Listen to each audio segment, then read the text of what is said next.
Jake Morrison stood at the tall windows of the diplomatic station, looking out at the stars. Behind him, the meeting room still buzzed with angry voices from different alien species. 6 months had passed since that terrible day, but he could still remember every word that was said. The Galactic Council meeting had been going on for 3 days. Jake had been Earth's main speaker for over 3 years. He knew every face in that room, from the bug-like Cathara to the glowing energy beings called Luminari. He had worked so hard to make them accept humans as equals, but they never saw humans that way. "Your species is too young," Speaker Vexthul had said. His voice sounded like grinding metal. "You need guidance, protection." Jake had tried to stay calm. "We have proven ourselves many times. Our ships are strong. Our people are smart. We have helped build 3 new trade routes." The insect ambassador from Cathara made clicking sounds. "Tools," she said. "Simple tools. Even primitive species can make tools." That hurt, but Jake kept trying. "We have saved lives. Dr. Helen Clark's medicine helped stop the red fever on Tau Ceti. Our ships helped you fight the Void Pirates." "Yes, you can be useful," said Ambassador Mordak from the Zeltharian Empire. His reptile face showed no kindness. "That is why we offer protection. You will give us your warships. We will watch over your colonies. In time, maybe in a few hundred years, you might be ready for real membership." Jake felt something break inside him. 3 years of trying. 3 years of being polite while they treated humans like children. "Protection?" he asked. "You mean control." "Do not use that tone with your betters," Vexthul snapped. That was the moment. Jake looked around the room at all the alien faces. Some looked bored. Others looked angry that a human dared to speak back. Only one, the Etherean named Silandra, looked worried. "Betters?" Jake said slowly. "You think you are better than us?" "We are older, wiser, more advanced," Mordak said. Jake nodded. "I see." He picked up his papers and put them in his bag. "Then you won't need us anymore." The room went quiet. Even the Luminari stopped glowing so bright. "What are you doing?" Vexthul asked. "I'm leaving," Jake said. "We all are." Captain Lisa. Bennett had been waiting outside the meeting room. She was in charge of keeping the human team safe. When Jake came out, she knew right away that something big had happened. His face was hard like stone. "Pack everything," Jake told her. "We're going home." Lisa didn't ask questions. She had been listening to the meetings. She knew how the aliens treated humans. "How long do we have?" "I told them we would be gone in 6 hours." Lisa smiled. It was not a nice smile. "Admiral Collins is going to be happy." Admiral Roy Collins had never trusted the Galactic Council. He kept the Earth Defense Fleet ready to move at any time. When Jake's message reached him, he was ready. "All ships," Collins said over the radio. "Operation Homecoming starts now." Across the galaxy, human ships got the message. Captain Danny Clark was protecting a trade route near the Cathara worlds. He turned his ship around and headed for Earth space. Dr. Nancy Brooks was working with alien doctors on a research station. She packed her equipment and left. Engineer Pete Davis was fixing power systems for 3 different alien colonies. Shut them down and walked away. The aliens didn't believe it at first. They thought humans were just angry and would come back in a few days. They were wrong. Dr. Helen Clark had spent 2 years building medical stations in alien space. She took all her research with her. The synthetic medicines that could cure 12 different alien diseases went with her. The Zeltharians had gotten used to having those medicines. Now they were gone. Amy Foster controlled the shipping routes between 15 star systems. She had built a computer system that made trade faster and cheaper. The aliens couldn't understand how it worked, but they used it every day. When Amy left, she took the system with her. Ships that used to arrive in 2 days now took a week. Engineer Carl Johnson had designed mining equipment for the Cathara. The bug people were not good at making things, but they were good at digging. Carl's machines let them dig 10 times faster than before. When he left, the machines stopped working. The Cathara tried to fix them, but they couldn't understand human engineering. Back on the diplomatic station, the alien leaders were meeting again, but now they were arguing with each other. "This is your fault," Mordak told Vexthul. "You pushed too hard." "They needed to learn their place," Vexthul replied. "They will come back when they get hungry." Silandra, the Etherian, floated in her energy form. "I do not think they will come back," she said quietly. "Humans are proud. We have hurt their pride." "Pride?" The Cathara ambassador clicked angrily. "They should be grateful we offered them anything." "Look around you," Silandra said. "Half the lights in this station come from human-built power systems. The water we drink is cleaned by human filters. The food we eat comes through human trade. Fruits. We are more dependent on them than we thought." The other aliens didn't want to listen. They thought Silandra was worrying about nothing. Humans were just one small species. How much difference could they make? They would find out soon enough. Captain Kevin Stone had been leading mixed fleets of human and alien ships against the Void Pirates. The pirates were criminals who attacked trade ships and stole cargo. Kevin's tactics were strange to the aliens. He didn't follow the careful battle plans that other species used. He was wild and unpredictable. The pirates couldn't figure out what he would do next. When Kevin left, he took his ships and his tactics with him. The alien fleets tried to fight the pirates using their old methods. The pirates, who had been losing for months, suddenly started winning again. On Earth, President Maria Santos called a meeting of all human leaders. "Are we sure about this?" she asked Jake. Jake nodded. "They will never see us as equals if we stay. They want to control us, not work with us." Admiral Collins agreed. "We're stronger than they think. We don't need them." Dr. Helen Clark spoke. "My research is going faster now. I don't have to explain everything to alien committees. I don't have to follow their slow rules." Engineer Pete Davis laughed. "The best part is, they can't copy what we built. They thought we were simple, so they never learned how our systems really work." President Santos looked at all of them. "Then we stay independent. We build our own future." The decision was made. Humanity would not go back to the Galactic Council. They would make their own way among the stars. The aliens were about to learn what happens when you underestimate humans.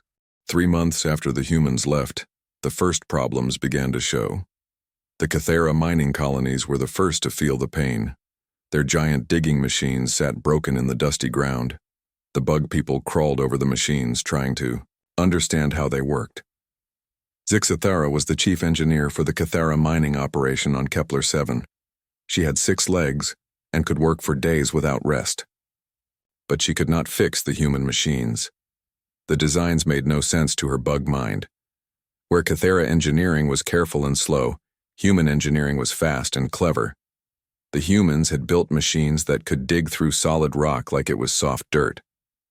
Now those machines were dead metal. "Production is down 60%, Zixathara reported to her queen. "We cannot understand their systems." The queen clicked her mandibles in anger. "They are primitive. How can primitive machines be so hard to copy?" "I do not know," Zixathara said. "Their thinking is different from ours." The queen had no answer. The Cathara had always been good at following detailed plans. But humans didn't seem to use detailed plans. They built things that worked, but no one could understand why they worked. On the other side of the galaxy, Dr. Velthar was facing a different problem. He was the chief medical officer for the Zeltharian colony on Andros 7. A new sickness had started spreading through the colony. People were getting sick and dying fast.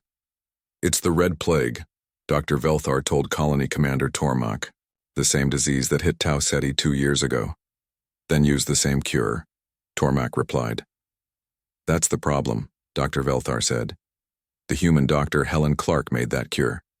We never learned how to make it ourselves." Tormak felt cold fear in his chest. "Contact the humans, buy the medicine from them." "I tried," Dr. Velthar said. "They won't answer our calls." The Red Plague spread fast. In 1 week it jumped to 3 more Zeltharian colonies. The reptile people had strong bodies, but this sickness was too much for them. Hundreds died every day. The medicine that could Save Them was locked away in human space, and the humans were not sharing.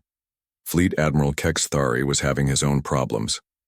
The Void pirates were back, and they were bolder than ever. His ships patrolled the trade routes, but the pirates always seemed to know where they would be. They hit 3 more cargo ships yesterday, his aide reported, near the Vega system. Kexthari studied the star map. Red marks showed where pirates had attacked. There were too many red marks. What are our patrol ships doing? Following standard battle formation 7, the aide said. Same as always. That's the problem, Kexthari realized. We're too predictable. The humans had been different. Captain Kevin Stone never used the same tactics twice. Sometimes he would hide his ships behind asteroids. Sometimes he would pretend to run away, then attack from behind. The pirates never knew what he would do next. That made them afraid. Now the human ships were gone. The pirates only had to deal with careful, predictable alien tactics. They were winning again. On the diplomatic station, Speaker Vexthal was getting bad news every day. The Cathara were demanding help with their mining problems. The Zeltharians were begging for medicine. The trade guilds were complaining about slow shipping. Pirates were attacking everywhere. How can one small species cause so many problems? He asked his aide. Perhaps they were not as primitive as we thought, the aide suggested carefully. Vexthal did not want to hear that. They were tool makers, nothing more. But even he was starting to doubt those words. Susan Wright had been the human trade coordinator. She was good with numbers and patterns. The aliens thought trade was simple. You put cargo on a ship and send it to another planet. But Susan knew it was much more complicated than that. She had built a system that tracked thousands of ships across dozens of star systems. Her computers knew which routes were fastest, which ones were safest, and which ones cost the least money. When a ship needed to get from planet A to planet B, Susan's system would find the best way to do it. Now that system was gone. Ships that used to take 2 days to deliver cargo now took a week. Some deliveries took even longer. The careful timing that made galactic trade work was broken. Manager Dexterol of the Luminary Trade Guild was trying to understand what had gone wrong. His people were beings of pure energy, very smart and very logical. But logic was not helping him now. The shipping times make no sense, he told his council. A route that was fast last month is slow this month. A route that was expensive before is cheap now. Everything has changed. The humans must have had some system, another luminary said. But what system? Dexterol asked. We watched them work. They just looked at numbers and made decisions. There was no logic to it. That was the problem. Human thinking was not like alien thinking. Humans could see patterns that computer logic missed. They could make guesses that turned out to be right. The aliens had used human skills without understanding how those skills worked. Meanwhile, in human space, things were going very well. Dr. Helen Clark was working in a new research station near Earth. Without alien committees slowing her down, her work was going much faster. I've found a cure for the blue fever, she told her team, and I think I can improve the red plague medicine. What about sharing it with the aliens? One of her assistants asked. Helen thought about the Zeltharian colonies where people were dying. She felt sorry for them, but she also remembered how the aliens had treated humans. They made their choice, she said. They wanted us gone. Now they can solve their own problems. Engineer Carl Johnson was building new mining equipment on the human colony world of New Texas. His new machines were even better than the ones he had built for the Cathara. These can dig twice as fast as the old models, he told the colony manager. Should we sell them to the aliens? The manager asked. Carl laughed. They thought our old machines were primitive. Let them figure these out. Captain Danny Clark was exploring new star systems with his ship, the Star Hunter. He had found 3 planets that could support human life. Each one was rich in minerals that Earth needed. We don't need alien trade routes, he reported to Admiral Collins. We're finding everything we need on our own. The humans were not just surviving without the Galactic Council. They were thriving. The independence they had been forced to take was making them stronger. Back in Council space, the problems kept getting worse. The delphins, an aquatic species that had always been treated as second-class members, were starting to ask dangerous questions. If the humans could leave, Delegate Aquarius said at a council meeting, why can't we? The humans were troublemakers, Vexthul replied quickly. You are loyal members of the council.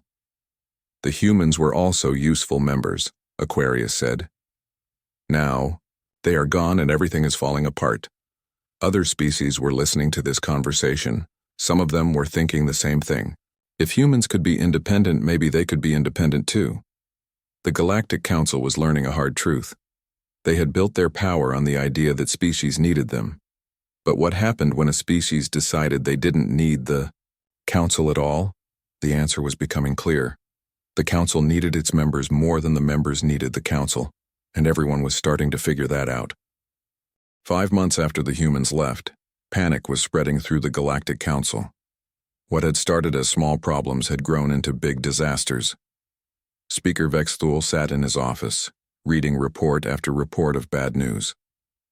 The Void Pirates had just attacked Harmony Prime itself. The diplomatic station where the council met was supposed to be the safest place in the galaxy. Now it had scorch marks on its outer hull from pirate weapons. Admiral Zexithari of the Zeltharian Navy stood before the council emergency meeting. His proud reptile face looked tired and defeated. The pirates are not afraid of us anymore, he admitted.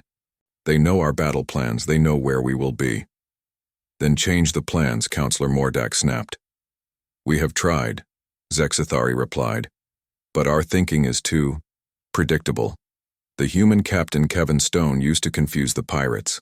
His tactics made no sense, but they worked. Now the pirates only face logical attacks. They can prepare for logical attacks. Vexthul did not want to hear about human tactics. We are smarter than one primitive species. Are we? The voice came from the back of the room. Everyone turned to look at Silandra, the Etherian diplomat. Her energy form glowed brighter as she spoke. 17 colonies have the Red Plague now. The Kithara mining has dropped to 20% of normal production. The Void Pirates have stolen more cargo in the last month than they did in the previous year. Tell me, Speaker Vexthul, how are we smarter? The room went quiet.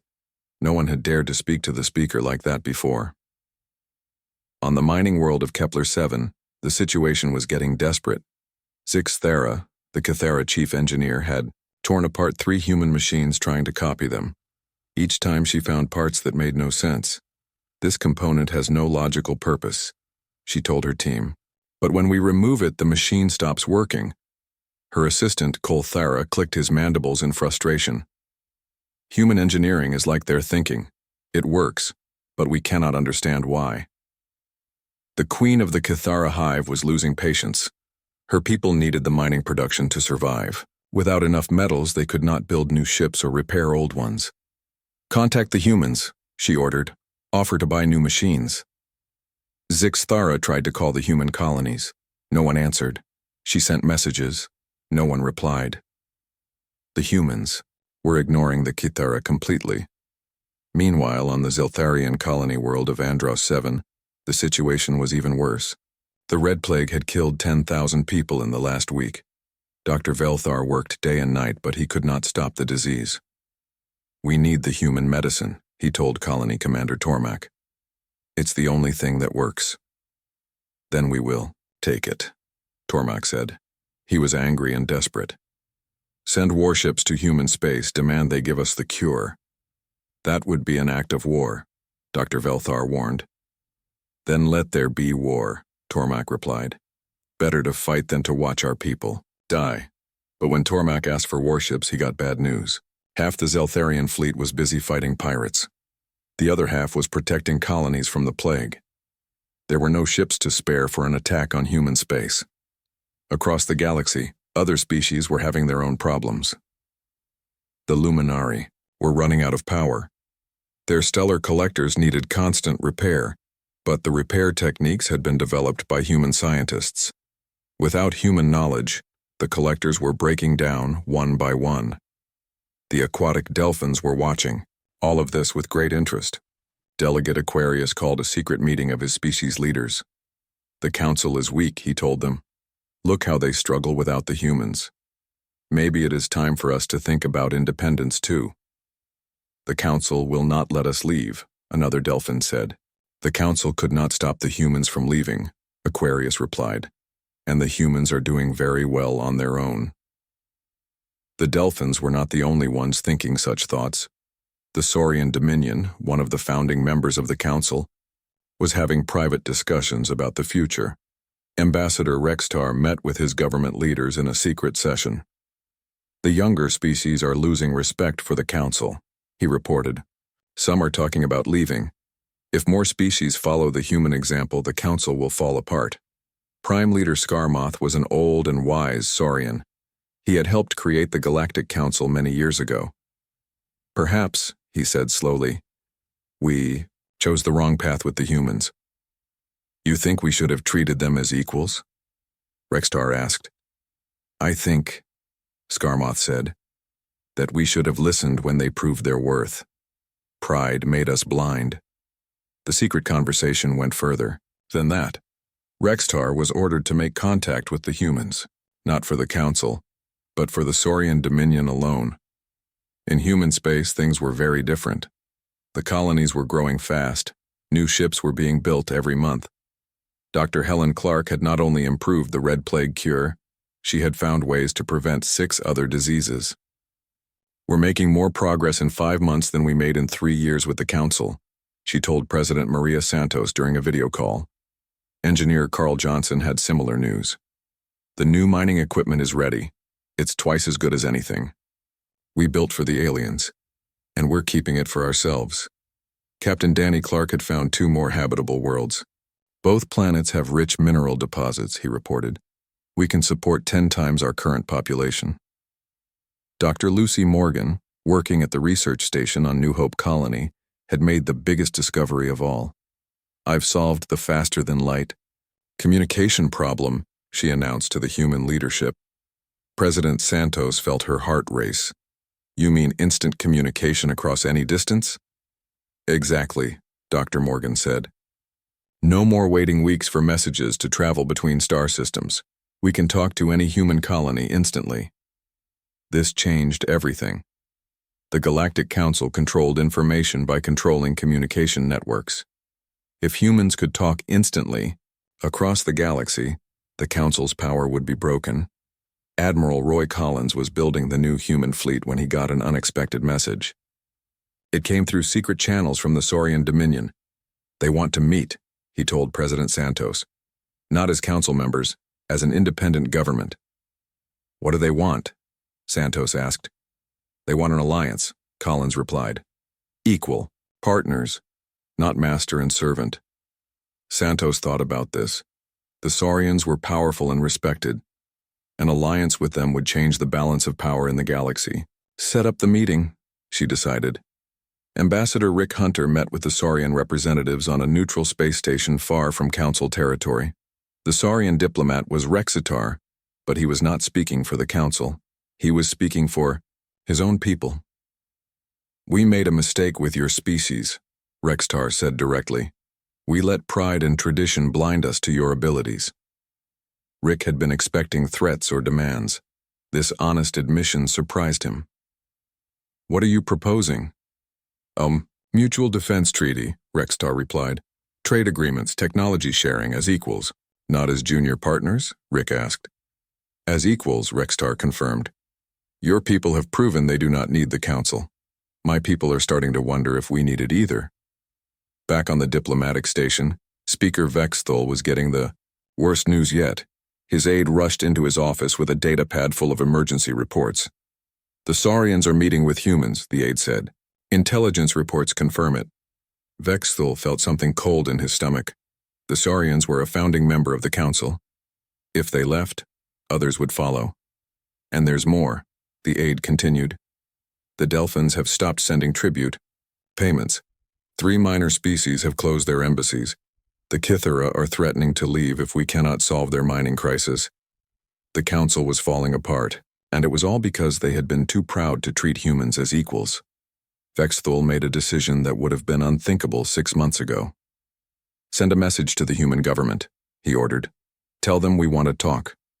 But his aide had more bad news. "We tried. They won't answer our calls." The humans were no longer interested in what the council had to say.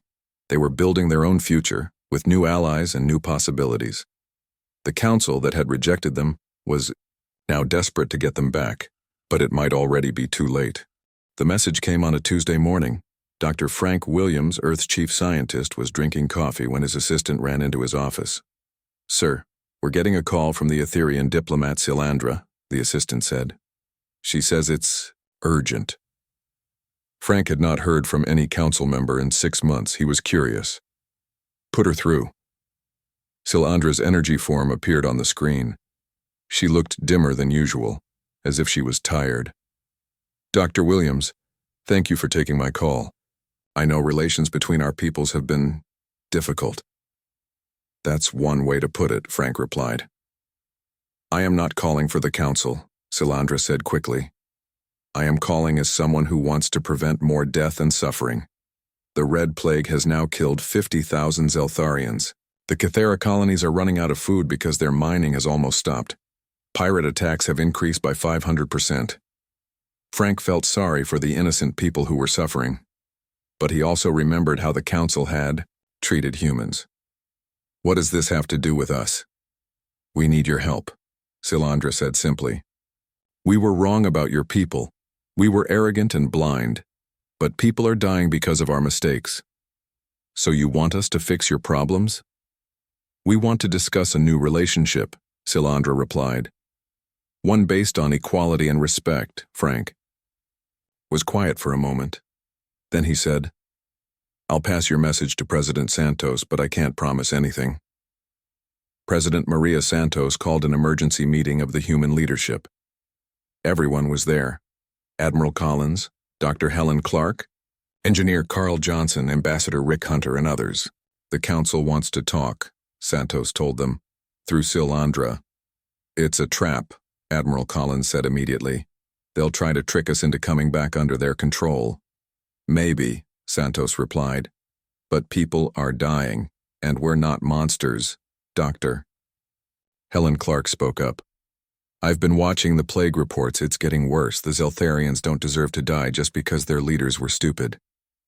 "What if we help them and they stab us in the back?" Collins asked. "Then we'll be ready for that too," Santos said. She looked around the room. "But I think we should hear what they have to say. On our terms." Ambassador Patricia Jones was chosen to speak for humanity. She was tough and smart, and she would not be fooled by council tricks. The meeting was set for Haven Point, a neutral space station that belonged to no government. When Patricia arrived at Haven Point, she was surprised by who was waiting for her. Not just Silandra, but Speaker Vexthul himself. The proud alien leader looked old and tired. "Ambassador Jones," Vexthul said, "thank you for coming." "I'm here to listen," Patricia replied. "That's all." Vexthul took a deep breath. "6 months ago I said your people were primitive. I said you needed our guidance. I was wrong." Patricia had not expected this. "Go on." "We have watched your colonies grow and prosper. We have seen your new discoveries. We have seen how other species now look to you for leadership instead of us. You were never primitive. We were just too proud to see your strength." "Pretty words," Patricia said. "What do you want?" "We want you to return to galactic civilization," Vexthul replied. "As equals. Full equals." "Equals?" Patricia laughed. 6 months ago you wanted to take our ships and control our colonies. That was a mistake. A terrible mistake. Vexthul looked directly at her. "We are prepared to offer you a permanent seat on the Inner Council. Full voting rights.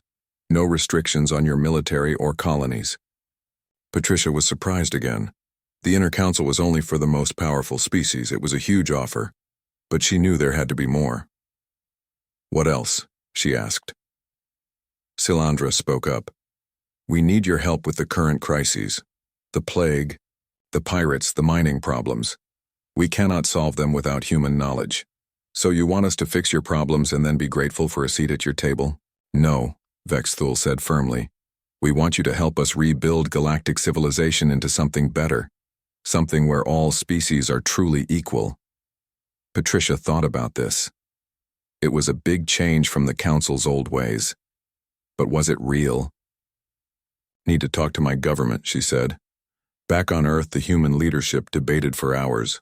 Some wanted to reject the Council completely. Others thought this was a chance to make real change in the galaxy. "They're desperate," Admiral Collins said. "That makes them dangerous."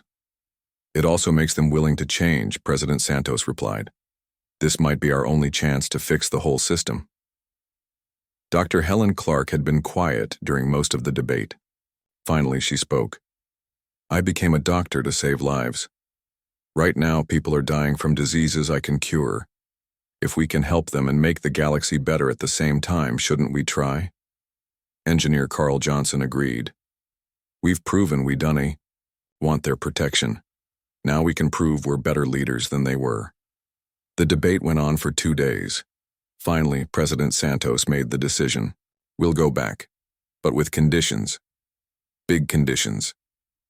Ambassador Patricia Jones returned to Haven Point with humanity's demands. She handed Vexthal a datapad with the list. "Complete equality in all council decisions," she read. "No restrictions on human military development, recognition of all human colonies and alliances, and a new galactic charter that guarantees the rights of all species, not just the powerful ones." Vexthal read the list. Some of the demands would change everything about how the council worked. The old system of powerful species controlling weaker ones would be finished. These terms would fundamentally alter galactic government, he said. "Yes," Patricia replied. "That's the point. The old system failed. It's time for a new one." "And if we refuse?" Patricia smiled. "Then we go back to our colonies and continue building our own civilization. We've already proven we don't need you, but you've proven you need us."